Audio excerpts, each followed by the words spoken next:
নবীজি বলেছেন, কেউ যদি ফজরের নামাজ জামাতে পড়ে, তারপরে সালাম ফিরানোর পর ওই জায়গাতেই বসে থাকে এবং জিকির আজগার করতে থাকে, সুবহানাল্লাহ 100 বার পড়লো, আস্তাগফিরুল্লাহ 100 বার পড়লো, ঠিক আছে, লা ইলাহা ইল্লাল্লাহ ওয়াহদাহু লা শারীকা লাহু লাহুল মুলকু ওয়া লাহুল হামদু ওয়া হুয়া আলা কুল্লি শাইইন কাদির, এগুলো পড়লো, তারপরে ধরেন দরুদ শরীফ পড়লো ইত্যাদি, জিকির আজগার শেষ করে সূর্য উঠে যাওয়ার পরে সে যদি 2 রাকাত নামাজ পড়ে, মাত্র 2 রাকাত, সে ফিরে যাবে একটা কবুল হজ, একটা কবুল ওমরার নেকি নিয়ে ফিরবে ইনশাআল্লাহ।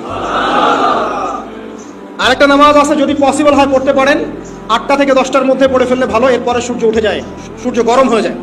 সেটা হলো আপনার এই চাশতের নামাজ, যেটাকে আমরা বলি সলাতুদ দুহা, চাশতের নামাজ। আমরা অনেকে রিজিকের সমস্যায় ভুগি না, দারিদ্রতা, রিজিকের সমস্যা, আমাদের অভাব, এই সমস্যা আছে না? চাশতের নামাজ যে ব্যক্তি নিয়মিত পড়বে তাকে 2টা ফজিলত দেওয়া হয়। কয়টা ফজিলত?